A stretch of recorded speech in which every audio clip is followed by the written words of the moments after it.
Esther. Lecture des chapitres 1 à 10. Photos et prise de son, le Nouveau Testament blogspot.com. Abonnez-vous. C'était du temps d'Assuérus, de cet Assuérus qui régnait depuis l'Inde jusqu'en Éthiopie sur 127 provinces. Et le roi Assuérus était alors assis sur son trône royal à Souzeu, dans la capitale. La 3e année de son règne, il fit un festin à tous ses princes et à ses serviteurs, les commandants de l'armée des Perses et des Mèdes, les grands et les chefs des provinces furent réunis en sa présence. Il montra la splendide richesse de son royaume et l'éclatante magnificence de sa grandeur pendant nombre de jours, pendant 180 jours. Lorsque ces jours furent écoulés, le roi fit pour tout le peuple qui se trouvait à Suse, la capitale, depuis le plus grand jusqu'au plus petit, un festin qui dura 7 jours, dans la cour du jardin de la maison royale. Des tentures blanches, vertes et bleues, étaient attachées par des cordons de byssus et de pourpre à des anneaux d'argent et à des colonnes de marbre. Des lits d'or et d'argent reposaient sur un pavé de porphyre, de marbre, de nacre et de pierre noire. On servait à boire dans des vases d'or, de différentes espèces, et il y avait abondance de vin royal, grâce à la libéralité du roi. Mais on ne forçait personne à boire, car le roi avait ordonné à tous les gens de sa maison de se conformer à la volonté de chacun. La reine Vasthi fit aussi un festin pour les femmes dans la maison royale du roi Assuérus.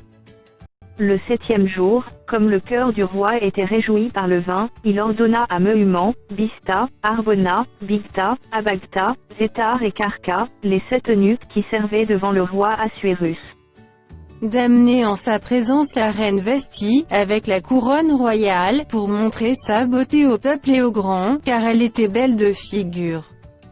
Mais la reine Vasthi refusa de venir quand elle reçut par les eunuques l'ordre du roi. Et le roi fut très irrité, il fut enflammé de colère. Alors le roi s'adressa aux sages qui avaient la connaissance des temps. Car ainsi se traitaient les affaires du roi, devant tous ceux qui connaissaient les lois et le droit. Il avait auprès de lui Karshena, Shétar, Admata, Tarsi, Méré, Marsena, Mémucan, 7 princes de Perse et de Médie, qui voyaient la face du roi et qui occupaient le premier rang dans le royaume. Quelle loi, dit-il, faut-il appliquer à la reine Vasthi, pour n'avoir point exécuté ce que le roi Assuérus lui a ordonné par les eunuques? Mémucan répondit devant le roi et les princes, ce n'est pas seulement à l'égard du roi que la reine Vasthi a mal agi, c'est aussi envers tous les princes et tous les peuples qui sont dans toutes les provinces du roi Assuérus. Car l'action de la reine parviendra à la connaissance de toutes les femmes, et les portera à mépriser leurs maris, elles diront, le roi Assuérus avait ordonné qu'on amenât en sa présence la reine Vasthi, et elle n'y est pas allée. Et dès ce jour les princesses de Perse et de Médie qui auront appris l'action de la reine la rapporteront à tous les chefs du roi, de là beaucoup de mépris et de colère.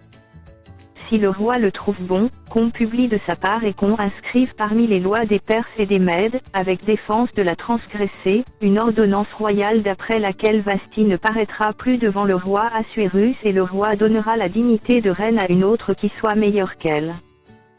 L'édit du roi sera connu dans tout son royaume, quelque grand qu'il soit, et toutes les femmes rendront honneur à leur mari, depuis le plus grand jusqu'au plus petit. Cet avis fut approuvé du roi et des princes, et le roi agit d'après la parole de Mémucan.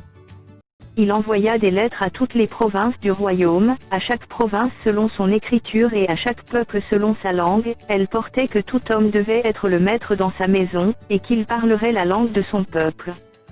Après ces choses, lorsque la colère du roi Assuérus se fut calmée, il pensa à Vasthi, à ce qu'elle avait fait, et à la décision qui avait été prise à son sujet. Alors ceux qui servaient le roi dirent qu'on cherche pour le roi des jeunes filles, vierges et belles de figure. Que le roi établisse dans toutes les provinces de son royaume des commissaires chargés de rassembler toutes les jeunes filles, vierges et belles de figure, à Suse, la capitale, dans la maison des femmes, sous la surveillance des guets, eunuques du roi et gardiens des femmes, qui leur donnera les choses nécessaires pour leur toilette. Et que la jeune fille qui plaira au roi devienne reine à la place de Vasthi. Cet avis eut l'approbation du roi, et il fit ainsi.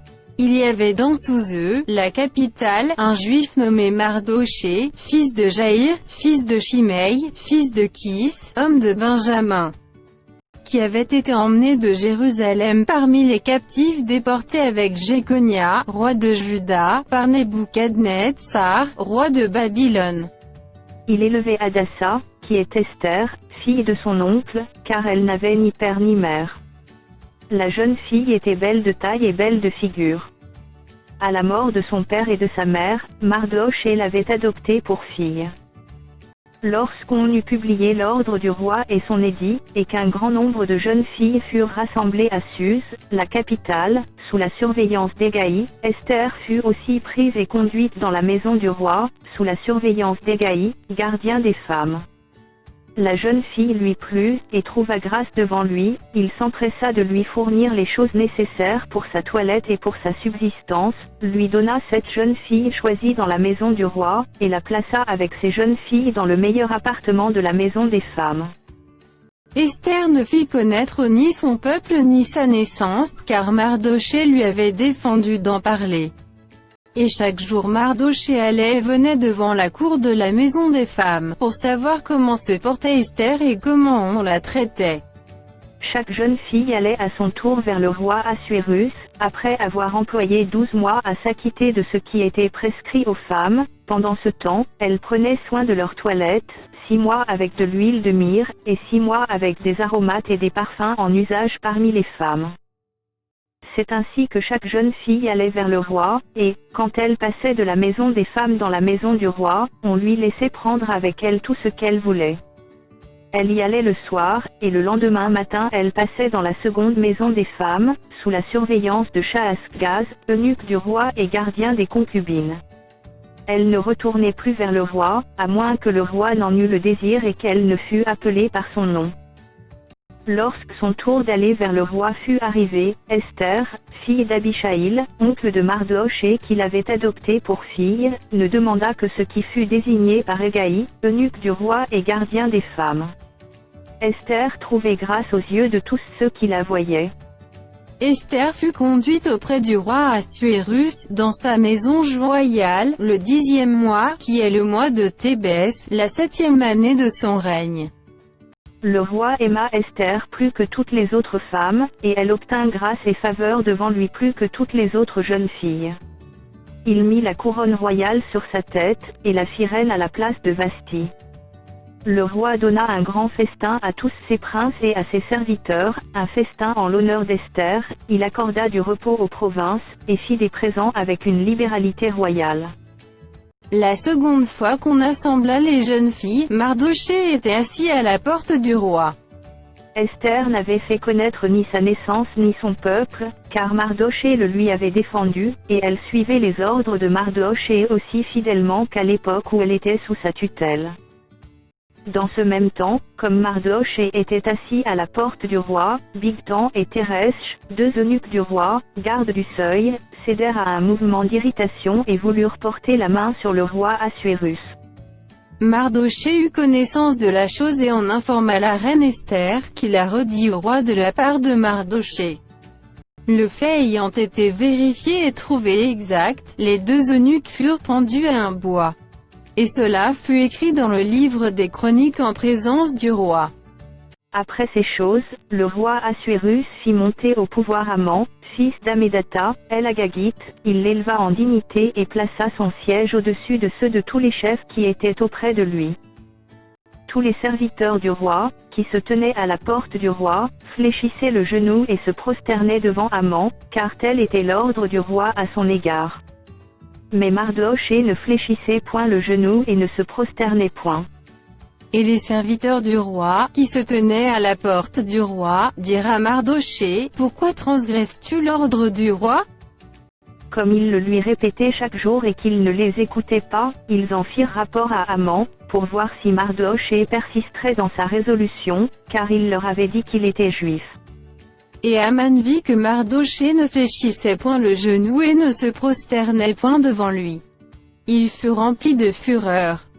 Mais il dédaigna de porter la main sur Mardochée seul, car on lui avait dit de quel peuple était Mardochée, et il voulut détruire le peuple de Mardochée, tous les Juifs qui se trouvaient dans tout le royaume d'Assuérus. Au premier mois, qui est le mois de Nisan, la 12e année du roi Assuérus, on jeta le pur, c'est-à-dire le sort, devant Haman, pour chaque jour et pour chaque mois, jusqu'au 12e mois, qui est le mois d'Adar. Alors Haman dit au roi Assuérus, il y a dans toutes les provinces de ton royaume un peuple dispersé et à part parmi les peuples, ayant des lois différentes de celles de tous les peuples et n'observant point les lois du roi. Il n'est pas dans l'intérêt du roi de le laisser en repos. Si le roi le trouve bon, qu'on écrive l'ordre de les faire périr, et je pèserai 10 000 talents d'argent entre les mains des fonctionnaires, pour qu'on les porte dans le trésor du roi. Le roi ôta son anneau de la main, et le remit à Aman, fils d'Amedsa, l'Agagouite, ennemi des Juifs. Et le roi dit à Aman, d'argent t'as donné, et ce peuple aussi, fais-en ce que tu voudras. Les secrétaires du roi furent appelés le 13e jour du premier mois, et l'on écrivit, suivant tout ce qui fut ordonné par Haman, au satrape du roi, au gouverneur de chaque province et au chef de chaque peuple, à chaque province selon son écriture et à chaque peuple selon sa langue. Ce fut au nom du roi Assuérus que l'on écrivit, et on scella avec l'anneau du roi. Les lettres furent envoyées par les courriers dans toutes les provinces du roi, pour qu'on détruisît, qu'on tuât et qu'on fit périr tous les Juifs, jeunes et vieux, petits enfants et femmes, en un seul jour, le 13e du 12e mois, qui est le mois d'Adar, et pour que leurs biens fussent livrés au pillage. Ces lettres renfermaient une copie de l'édit qui devait être publiée dans chaque province, et invitaient tous les peuples à se tenir prêts pour ce jour-là. Les courriers partirent en toute hâte, d'après l'ordre du roi. L'édit fut aussi publié dans Suse, la capitale, et tandis que le roi et Haman étaient à boire, la ville de Suse était dans la consternation. Mardochée, ayant appris tout ce qui se passait, déchira ses vêtements, s'enveloppa d'un sac et se couvrit de cendres. Puis il alla au milieu de la ville en poussant avec force des cris amers. Et se rendit jusqu'à la porte du roi, dont l'entrée était interdite à toute personne revêtue d'un sac. Dans chaque province, partout où arrivait l'ordre du roi et son édit, il y eut une grande désolation parmi les Juifs, ils jeûnaient, pleuraient et se lamentaient, et beaucoup se couchaient sur le sac et la cendre. Les servantes d'Esther et ses eunuques vinrent lui annoncer cela, et la reine fut très effrayée. Elle envoya des vêtements à Mardochée pour le couvrir et lui faire ôter son sac, mais il ne les accepta pas. Alors Esther appela Hathach, l'un des eunuques que le roi avait placé auprès d'elle, et elle le chargea d'aller demander à Mardochée ce que c'était et d'où cela venait. Hathach se rendit vers Mardochée sur la place de la ville, devant la porte du roi. Et Mardochée lui raconta tout ce qui lui était arrivé, et lui indiqua la somme d'argent qu'Aman avait promis de livrer au trésor du roi en retour du massacre des Juifs. Il lui donna aussi une copie de l'édit publié dans Suse en vue de leur destruction, afin qu'il le montrât à Esther et lui fit tout connaître, et il ordonna qu'Esther se rendît chez le roi pour lui demander grâce et l'implorer en faveur de son peuple. Hathach vint rapporter à Esther les paroles de Mardochée. Esther chargea Hathach d'aller dire à Mardochée. Tous les serviteurs du roi et le peuple des provinces du roi savent qu'il existe une loi portant peine de mort contre quiconque, homme ou femme, entre chez le roi, dans la cour intérieure, sans avoir été appelé, celui-là seul a la vie sauve, à qui le roi tend le sceptre d'or. Et moi, je n'ai point été appelé auprès du roi depuis 30 jours. Lorsque les paroles d'Esther eurent été rapportées à Mardochée, Mardochée fit répondre à Esther, « Ne t'imagine pas que tu échapperas seul d'entre tous les Juifs, parce que tu es dans la maison du roi. Car, si tu te tais maintenant, le secours et la délivrance surgiront d'autre part pour les Juifs, et toi et la maison de ton père vous périrez.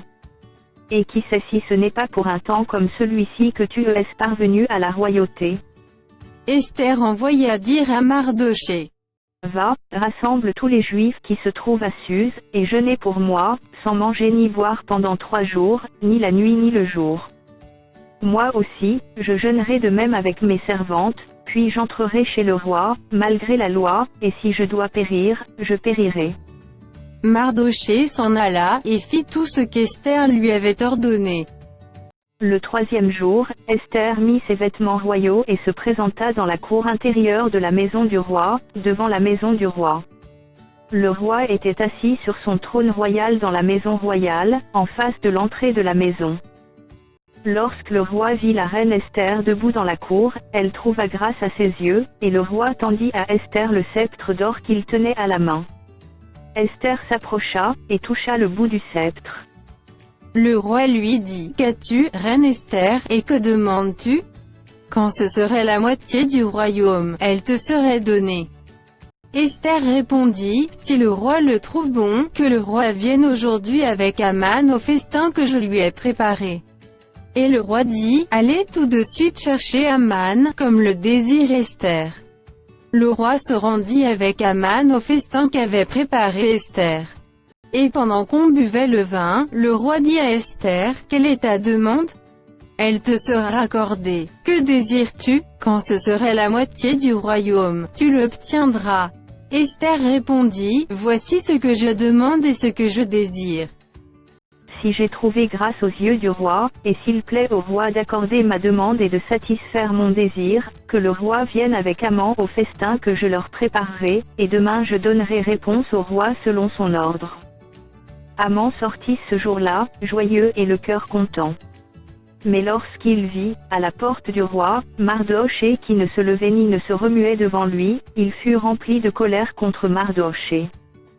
Il sut néanmoins se contenir, et il alla chez lui. Puis il envoya à chercher ses amis et Zeresh, sa femme.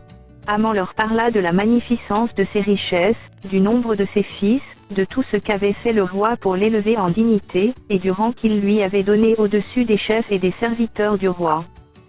Et il ajouta, « Je suis même le seul que la reine Esther ait admis avec le roi au festin qu'elle a fait, et je suis encore invité pour demain chez elle avec le roi. Mais tout cela n'est d'aucun prix pour moi aussi longtemps que je verrai Mardochée, le juif, assis à la porte du roi. » Zeresh, sa femme, et tous ses amis lui dirent, « Qu'on prépare un bois haut de 50 coudées, et demain matin demande au roi qu'on y pende Mardochée, puis tu iras joyeux au festin avec le roi. » Cet avis plut à Aman, et il fit préparer le bois. Cette nuit-là, le roi ne put pas dormir, et il se fit apporter le livre des annales, les chroniques. On les lut devant le roi. Et l'on trouva écrit ce que Mardochée avait révélé au sujet de Bigton et de Teresh, les deux eunuques du roi, gardes du seuil, qui avaient voulu porter la main sur le roi Assuérus. Le roi dit, « Quelle marque de distinction et d'honneur Mardochée a-t-il reçu pour cela ? » « Il n'a rien reçu, » répondirent ceux qui servaient le roi. Alors le roi dit, « Qui est dans la cour ?» Aman était venu dans la cour extérieure de la maison du roi, pour demander au roi de faire pendre Mardochée au bois qu'il avait préparé pour lui. Les serviteurs du roi lui répondirent, « C'est Aman qui se tient dans la cour. » Et le roi dit, « Qu'il entre. » Aman entra, et le roi lui dit, « Que faut-il faire pour un homme que le roi veut honorer ?» Aman se dit en lui-même, « Quel autre que moi le roi voudrait-il honorer ?»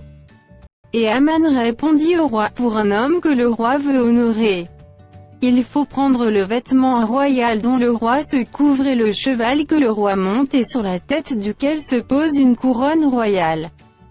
Remettre le vêtement et le cheval à l'un des principaux chefs du roi, puis revêtir l'homme que le roi veut honorer, le promener à cheval à travers la place de la ville, et crier devant lui, « C'est ainsi que l'on fait à l'homme que le roi veut honorer. » Le roi dit à Aman, « Prends tout de suite le vêtement et le cheval, comme tu l'as dit, et fais ainsi pour Mardochée, le juif, qui est assis à la porte du roi, ne néglige rien de tout ce que tu as mentionné. » Et Aman prit le vêtement et le cheval, il revêtit Mardochée, il le promena à cheval à travers la place de la ville, et il cria devant lui, « C'est ainsi que l'on fait à l'homme que le roi veut honorer. » Mardochée retourna à la porte du roi, et Aman se rendit en hâte chez lui, désolé et la tête voilée. Aman raconta à Zeresh, sa femme, et à tous ses amis, tout ce qui lui était arrivé. Et ses sages, et Zeresh, sa femme, lui dirent, « Si Mardochée, devant lequel tu as commencé de tomber, est de la race des Juifs, Tu ne pourras rien contre lui, mais tu tomberas devant lui. Comme il lui parlait encore, les eunuques du roi arrivèrent et conduisirent aussitôt Aman au festin qu'Esther avait préparé. Le roi et Aman allèrent au festin chez la reine Esther. Ce second jour, le roi dit encore à Esther, pendant qu'on buvait le vin, « Quelle est ta demande, reine Esther? Elle te sera accordée. Que désires-tu?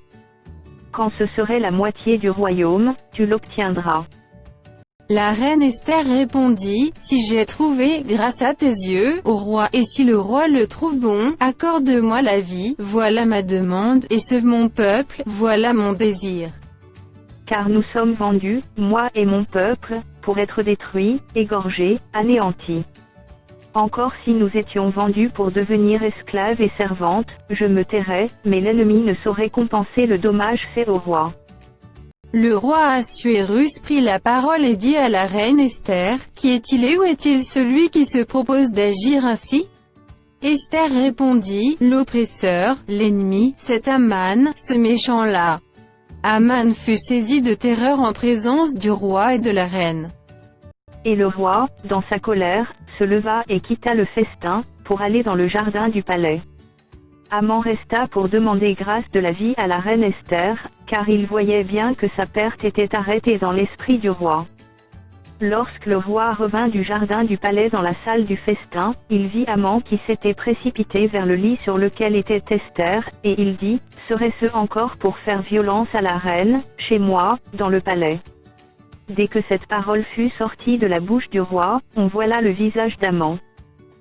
Et Harbona, l'un des eunuques, dit en présence du roi, « Voici, le bois préparé par Aman pour Mardochée, qui a parlé pour le bien du roi, est dressé dans la maison d'Aman, à une hauteur de 50 coudées. » Le roi dit, « Qu'on y pende Aman. » Et l'on pendit Aman au bois qu'il avait préparé pour Mardochée. Et la colère du roi s'apaisa. En ce même jour, le roi Assuérus donna à la reine Esther la maison d'Aman, l'ennemi des Juifs, et Mardochée parut devant le roi, car Esther avait fait connaître la parenté qui l'unissait à elle. Le roi ôta son anneau, qu'il avait repris à Aman, et le donna à Mardochée. Esther, de son côté, établit Mardochée sur la maison d'Aman. Puis Esther parla de nouveau en présence du roi. Elle se jeta à ses pieds, elle pleura, elle le supplia d'empêcher les effets de la méchanceté d'Aman, el Agagite, et la réussite de ses projets contre les Juifs. Le roi tendit le sceptre d'or à Esther, qui se releva et resta debout devant le roi. Elle dit alors, « Si le roi le trouve bon et si j'ai trouvé grâce devant lui, si la chose paraît convenable au roi et si je suis agréable à ses yeux, qu'on écrive pour révoquer les lettres conçues par Aman, fils d'Amédata, el Agagite, et écrites par lui dans le but de faire périr les Juifs qui sont dans toutes les provinces du roi. Car comment pourrais-je voir le malheur qui atteindrait mon peuple, et comment pourrais-je voir la destruction de ma race ?» Le roi Assuérus dit à la reine Esther et aux Juifs Mardochée, « Voici, j'ai donné à Esther la maison d'Aman, et il a été pendu au bois pour avoir étendu la main contre les Juifs.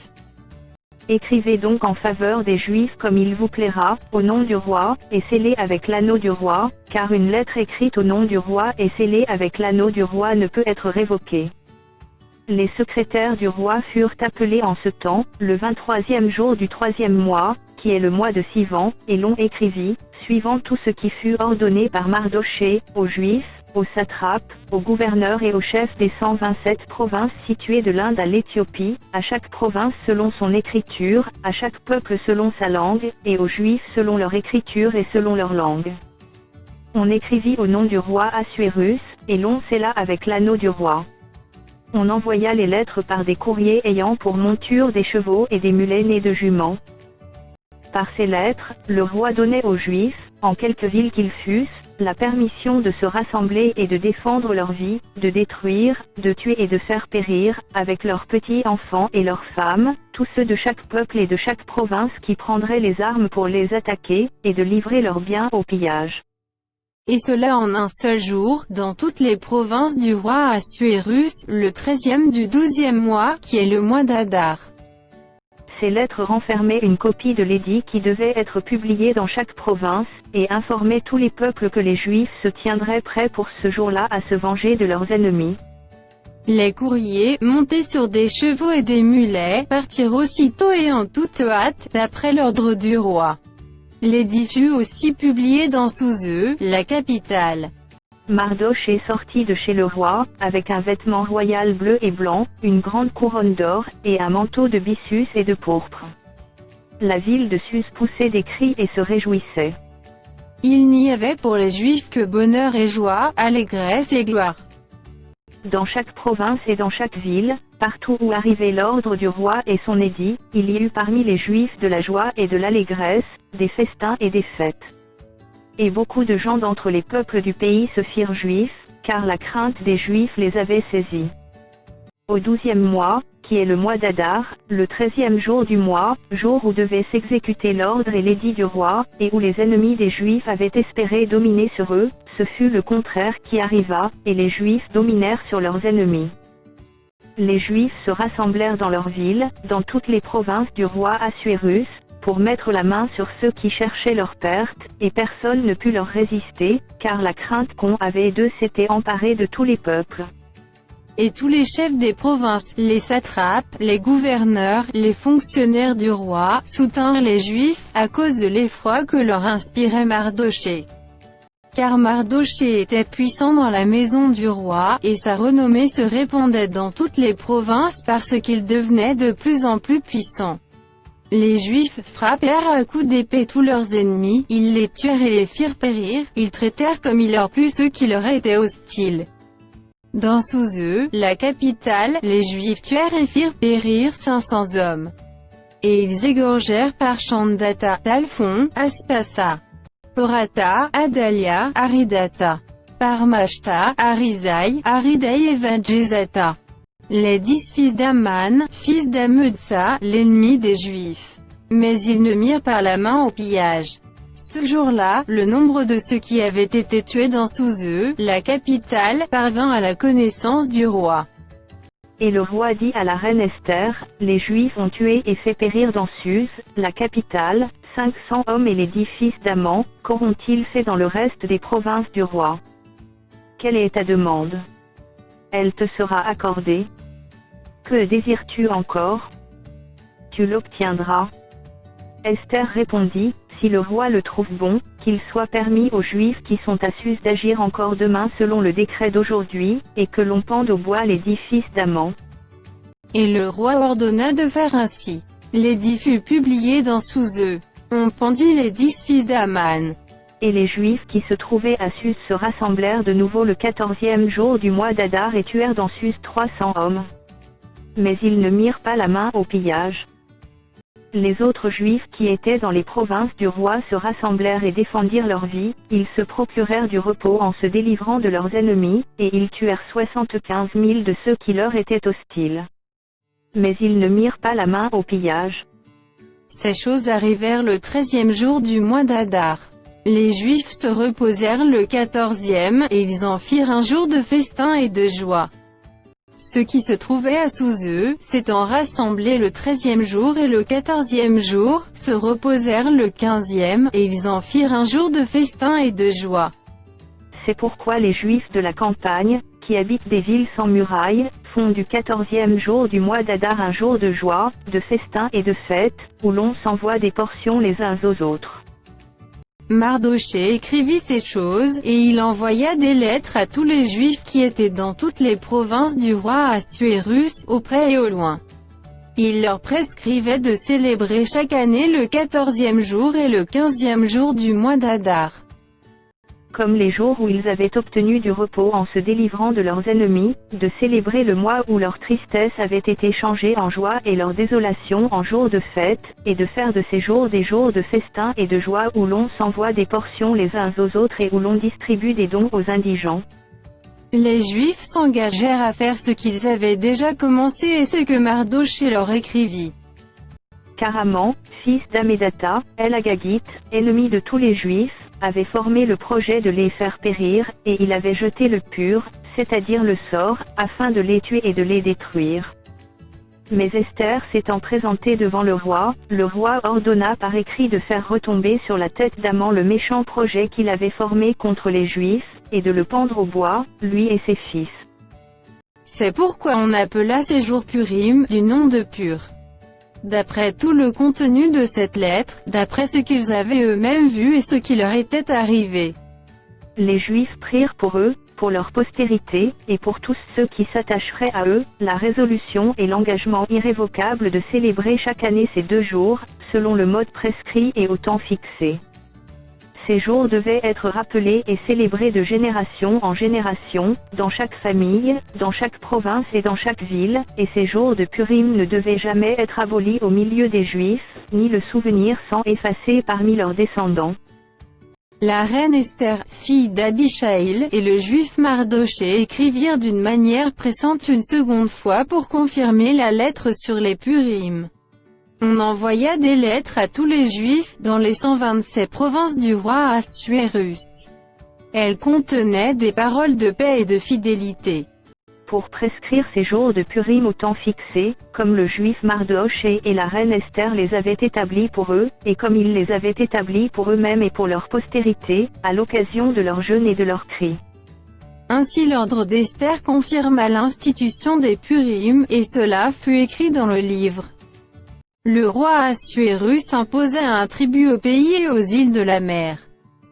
Tous les faits concernant sa puissance et ses exploits, et les détails sur la grandeur à laquelle le roi éleva Mardoché, ne sont-ils pas écrits dans le livre des chroniques des rois des Mèdes et des Perses? Car le juif Mardoché était le premier après le roi Assuérus, considéré parmi les Juifs et aimé de la multitude de ses frères, il rechercha le bien de son peuple et parla pour le bonheur de toute sa race.